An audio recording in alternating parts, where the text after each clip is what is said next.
अस्सलाम वालेकुम। Welcome to my channel Urdu haunted horror podcast. तमाम वीडियो अपडेट्स के लिए उर्दू हंटेड हॉरर पॉडकास्ट को सब्सक्राइब करके बेल नोटिफिकेशन को ऑन कर दें। आइए सुनते हैं एक सच्चा, नाकाबिले यकीन और पुरस्कार वाक़या जिस पे गुजरता है उसी की ज़बानी। शाम का वक्त था, सूरज तेज़ी से डूब रहा था, हवाएं तेज़ चल रही थी, मौसम इंतहाई खुशगवार था। लोग लाहौर शाही किले की खूबसूरती से लुत्फ़ अंदोज़ हो रहे थे। हम भी अपने दोस्तों के हमरा इस बेहतरीन शहकार को देखकर बनाने वाले मामारों की तारीफ़ और तौसीफ़ करते। किलों के मुख्तलिफ मकामात की तस्वीरें उतार रहे थे। मगरिब की अजान होते ही अंधेरा होने लगा। एक एक करके सब लोग किले से बाहर जाने लगे। हमारे साथी भी किले से बाहर निकल गए। मैं और मेरे एक दोस्त वहीं रुक गए। अंधेरा होने के बाद हमने किले के ऊपर जाना चाहा तो बिलाल नामी शख्स जो रात को वहाँ पर पहरा देता है, इसने हमें जाने से रोक दिया। हमने अर्ज़ किया कि सिर्फ तस्वीर लेकर वापस आ जाएंगे, लेकिन उसने जाने नहीं दिया। जब हमने कहा कि इस किले के पुरस्कारियत के बारे में बहुत कुछ सुन रखा है और हम इस हवाले से एक किताब लिखना चाहते हैं, आपको कुछ इल्म हो तो बताएं।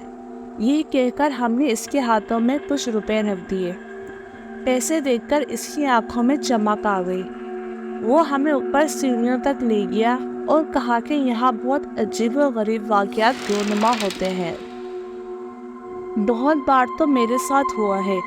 हमने पूछा, आपने यहाँ क्या देखा है? इसने जवाब दिया, यहाँ रात के वक्त घोड़ों की तापों की आवाज़ें आती हैं।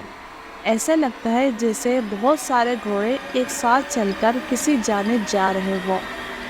फिर अचानक खामोशी हो जाती है। ऐसी खामोशी मैंने कभी नहीं सुनी। ऐसा लगता है जैसे आवाज़ों ने अपनी सांस रोक ली हो। इस खामोशी को अगर कोई महसूस कर ले तो इसका दिल फट पड़े।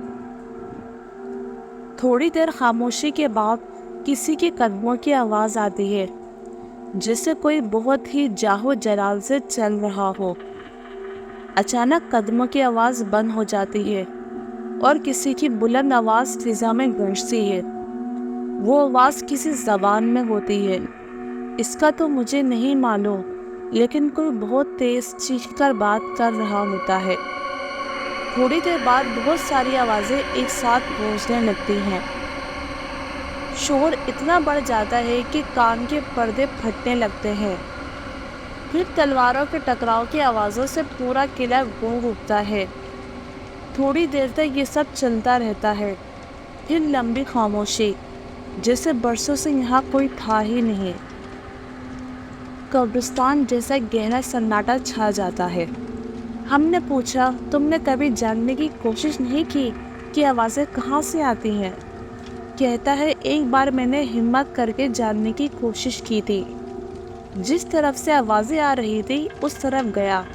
जैसे ही मैं उस तरफ पहुंचा, किसी ने मुझे पीछे से आवाज़ दी। मैंने पलटकर देखा तो किसी ने मुझे ज़ोरदार धक्का दिया और मैं ज़मीन पर गिरकर बेहोश हो गया। जब होश आया तो मैं किले के बाहर एक कोने में पड़ा था। उसके बाद मैं कभी भी रात को इस तरफ नहीं जाता, ना ही किसी और को जाने देता हूँ। ये सुनकर मेरी हंसी निकल गई। मुझे हंसता देखकर वो भी मुस्कुरा दिया और कहा, हंसो, क्योंकि ये बात हंसने वाली ही है। जब तक ये वाक़या आपके साथ ना हो जाए तब तक आपका हक है। आप मेरी इस कहानी पर हंसो, पर याद रखना, किले की ये खामोश, सपाट और बेजान दीवारें रात के मखसूस पहर में जानदार हो जाती हैं। ऐसा महसूस होता है इन दीवारों में रूह फूंक दी गई हो और बस अभी ये तेज़ तेज़ कदमों से चलकर शहर की तरफ दौड़ पड़ेंगी।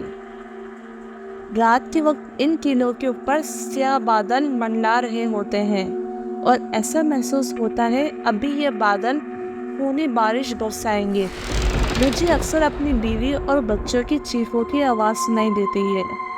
वो मेरा नाम लेकर मुझे पुकारते हैं कि हमें बचाओ, हमें बचाओ। जब मैं घर फ़ोन करता हूँ تو بیوی بچے گھر پر آرام کر رہے ہوتے ہیں۔ یقین کریں کسی دن آپ کو معلوم ہوگا کہ بلال نے خودکشی کر لی ہے یا وہ پاگل ہو گیا ہے۔